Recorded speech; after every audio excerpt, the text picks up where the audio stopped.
tell us about what you've been doing in your career or school since graduating from the Leadership Institute. Yeah, so hi, I'm Steven Nitter. Cohort 5, studied chemical engineering at Miami.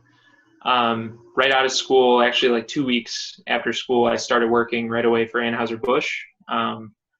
I accepted a role as an operations group manager, so I was in the operations department.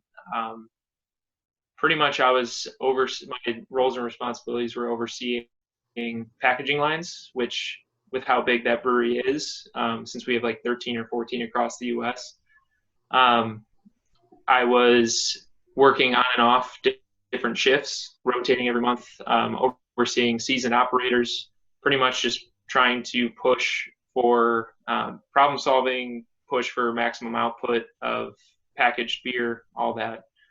So I did that for about 6 months. Then I got a new role in the logistics department. So I was in charge of our primary materials all coming in for the packaging lines. Did that for about a year. And then just this past March, I got a promotion into the brewing department, where right now I'm in charge. I'm pretty much just a process engineer. So a bunch of different projects. Awesome. What were some of the obstacles leaving Miami and going from college to work? Probably, the biggest transition was, I don't know. So I trained for 3 months in Fort Collins right out of school. So I was in Colorado. It was pretty different because I was so used to seeing all my like friends and family all the time because they're all from the Midwest area. That was a big transition, was just like the amount that you see your family and friends. Yeah. But when it came to like a routine, it was completely different. Because you know how in college you can just kind of choose whether or not you go to class sometimes, or most weekends you're kind of just staying within school because you want to hang out with everyone. Like kind of in the adult life, you kind of figure out new routines like after work. It's nice not having to work on homework. Yeah. But one of the bigger things too is not a whole lot of people like right out of college are put directly into a management role, especially where you're managing people that are your parents' age, that have been doing things their way for decades, and it's sometimes pretty tough for them to take a kid like me coming right out of school to like I'm their manager.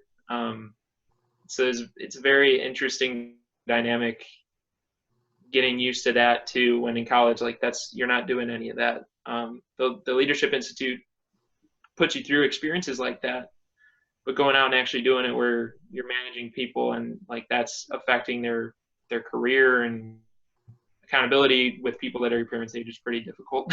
For transition. Yeah. Can you elaborate a little bit on managing a group of people that have been doing the same thing for a really long time with their job and how it changed when you came in as their manager? Yeah, so the biggest thing, like you just got to get to know them right away. You can't come in gung-ho thinking you know everything, because you definitely don't.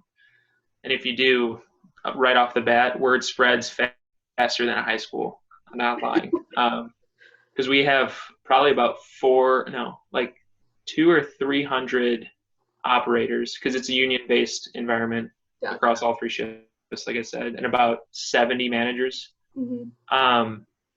So word spreads fast to a lot of people, and that could affect kind of the way that your interactions go with others, especially the first time meeting them. So you really want to get to know them first. And I know that they teach this in the Institute too, but getting to know, you shouldn't treat the same person the same way.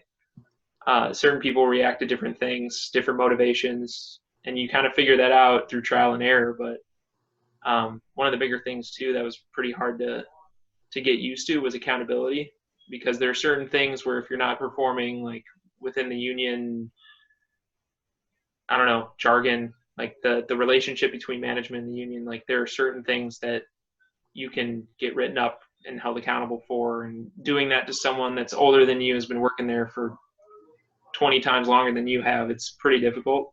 Right. But it honestly comes with experience, and once you do it once, it kind of, you get used to it, and you figure out what people are getting away with versus what they're really honestly trying to work for and do the right thing. It's just sometimes human error, you know. Right. But it's about being fair, and especially in that environment, you want to make sure that you know who to trust, you know to keep your eye on, but you just want to be fair. Right. So I know you just mentioned how building relationships was something that you used in your job, and you kind of took that away from the Leadership Institute and how to talk to different people. Were there any learnings or specific activities or like topics that you learned about in the Leadership Institute that you refer back to or that you found really helpful in your job or even transitioning or working through some tough situations? Oh yeah, so especially the like the personality type stuff that we would do in the first like 2 years or so, or first year. For me, like my biggest thing was uh, like through those tests and kind of just through self-evaluation. I'm very empathetic. Um, I can say that I have a pretty clear tell of like how someone's feeling without having to actually talk to them.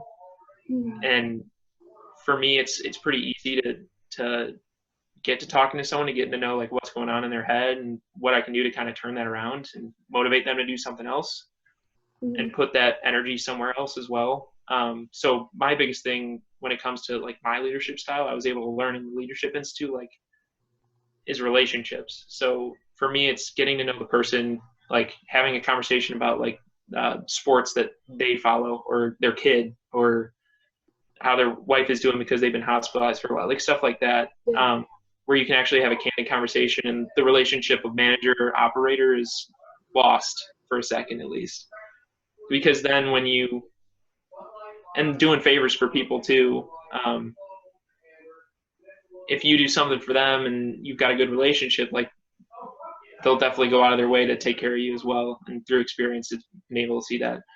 So that's one way, like knowing my leadership style and being able to implement that and see it actually work, which is interesting comparing it to the way that other managers do it. But Right. just remaining to you and not trying to be like another manager is probably the most important thing that I learned, like being authentic. Mhm. The other thing is coaching, because we do a lot of coaching to our operators. Like it's not accountability. It's just like, hey, this is what happened. Here's how you should do it in the future, and then that's kind of tracked in a way. But Mhm. the way that the company approaches it versus the way that I kind of do because of what we learned in the Leadership Institute is like we don't have the answer. We're just trying to get them to figure out the answer on their own. And I Right. think that goes lengths like with how without knowing the answer, you're not biasing the questions that if that's even a word that you're not making the questions biased to get to the point where you want them to get. Instead, they're getting to the place that just makes the most sense. Right.